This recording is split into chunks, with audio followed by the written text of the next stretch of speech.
Gerombolan tank Australia jadi rongsokan disikat rudal Indonesia. Our defense posture is basically a defensive one.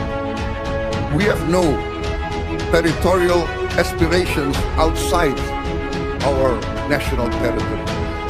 This will reflect, and this is reflected in our continuing development of our defense posture and defense strategy. Therefore, we have no real need for power projection too far away from our national homeland. The Indonesian archipelago consisted of many kingdoms, principalities, and sultanates. And the military system has always been not of a big standing army. When there were no emergencies and no wars, most of the armies would return to their villages and they take up their profession mainly as farmers. You've been saying this for a long time. Pacific leaders were saying this to me when I was climate minister over a decade ago. And you've been crystal clear and you've been consistent. And one of the most powerful and moving examples of the depth of our bond was the way in which our Pacific brothers and sisters came to Australia's aid during the Black Summer bushfires and more recently the devastating floods. And that's why I've travelled here this week to make clear on behalf of the new Australian government and in particular on behalf of the new Prime Minister Anthony Albanese that our commitment to you is this: we will work with you to make our Pacific family even stronger. We will listen and we will hear you. Your ideas about how we can face our shared challenges and achieve our shared aspirations together.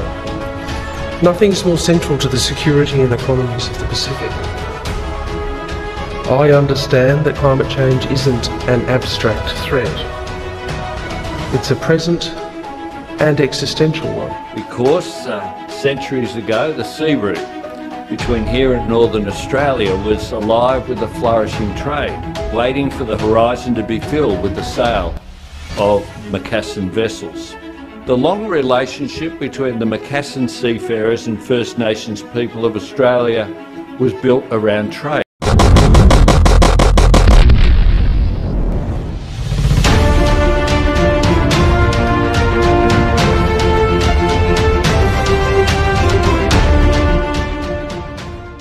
Unit Pasukan Lintas Udara Angkatan Bersenjata Indonesia mengadang pergerakan sejumlah tank militer Australia dengan menggunakan rudal kendali anti-tank 9M133 Cornet.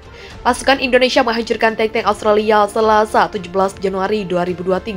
Seorang operator rudal kendali anti-tank 9M133 membeberkan kronologi serangan tersebut. Sekelompok pasukan kavaleri militer Australia menggerakkan sejumlah tank dan kendaraan lapis baja.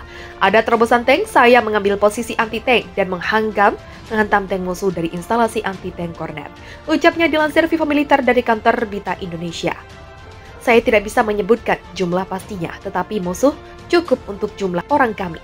Kami berhasil dan berhenti, katanya. Sayangnya, tak diketahui di mana peristiwa ini berlangsung. Kementerian Pertahanan Indonesia menayangkan proses penghancuran tank-tank Australia. Dalam video berdurasi 59 detik di saluran Telegram, setelah serangan tersebut, tampak sebuah bangkai tank tempur utama dan kendaraan lapis baja BMC Kirpi buatan Turki. Operator anti-tank menyebut tak mengetahui pasti jumlah tank dan kendaraan lapis baja Australia yang hancur dalam serangan itu. Namun, demikian operator tersebut memastikan pasukannya berhasil menghentikan laju konvoi kendaraan perang Australia. Namun demikian, Kementerian Pertahanan Indonesia menyatakan ada 6 unit tank dan lebih dari 10 unit kendaraan lapis baja yang hancur dalam serangan itu dengan menggunakan rudal kendali anti-tank 9M133 Cornet. Pasukan Indonesia menghancurkan tank-tank Australia Selasa 17 Januari 2023. Seorang operator rudal kendali anti-tank 9M133 membeberkan kronologi serangan tersebut. Sekelompok pasukan kavaleri militer Australia menggerakkan sejumlah tank dan kendaraan lapis baja. Ada terobosan tank, saya mengambil posisi anti-tank dan menghantam tank musuh dari instalasi anti-tank Cornet. Ucapnya dilansir Viva Militer dari kantor Berita Indonesia. Saya tidak bisa menyebutkan jumlah pastinya, tetapi musuh cukup untuk jumlah orang kami. Kami berhasil dan berhenti, katanya. Sayangnya, tak diketahui di mana peristiwa ini berlangsung. Kementerian Pertahanan Indonesia menayangkan proses penghancuran tank-tank Australia dalam video berdurasi 59 detik di saluran Telegram. Setelah serangan tersebut, tampak sebuah bangkai tank tempur utama dan kendaraan lapis baja BMC Kirpi buatan Turki. Operator anti-tank menyebut tak mengetahui pasti jumlah tank dan kendaraan lapis baja Australia yang hancur dalam serangan itu. Namun, demikian operator tersebut memastikan pasukannya berhasil menghentikan laju konvoi kendaraan perang Australia. Namun demikian, Kementerian Pertahanan Indonesia menyatakan ada 6 unit tank dan lebih dari 10 unit kendaraan lapis baja yang hancur dalam serangan itu. Balik remukan Indonesia. Australia akan melakukan serangan balik ke Indonesia karena Indonesia telah menyerang habis-habisan rombongan tank Australia yang menuju perbatasan Indonesia. PM Australia Anthony Albanese mengatakan percepatan laju perang itu terjadi karena Rusia disebut telah menghancurkan beberapa tank Australia. Pertempuran yang menentukan diperkirakan akan segera dimulai, kata Albanese kepada Nikkei Asia Selasa.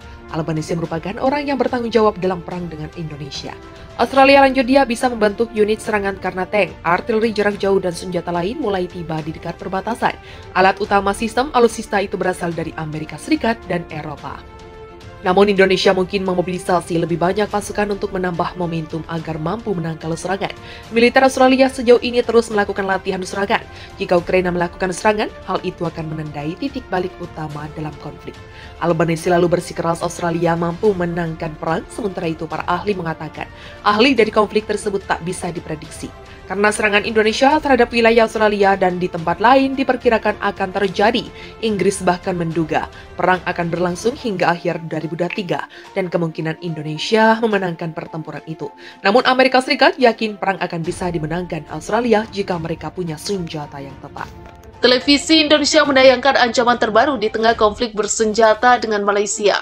Dalam sebuah program yang tayang awal pekan ini, pembawa acara memperingatkan bahwa Indonesia dapat menghancurkan seluruh wilayah Australia hanya dengan 2 rudal. Karena baru-baru ini Australia kembali rencanakan serangan di saat Indonesia sedang sibuk perang dengan Malaysia. Sebuah cuplikan dari acara propaganda di stasiun televisi, Menteri Pertahanan Prabowo Subianto membanggakan kekuatan militer Indonesia dan berbincang dengan pembawa acara.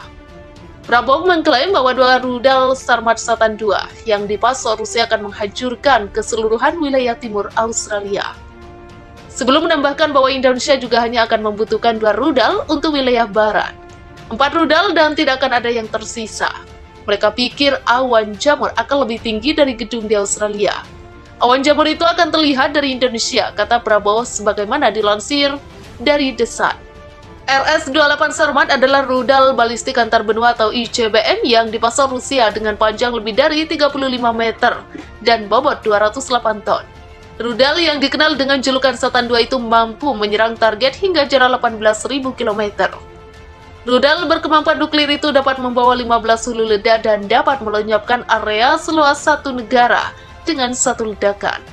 Pejabat Indonesia mengklaim militer Indonesia dapat memiliki sebanyak 50 rudal Sarmat di gudang senjata mereka.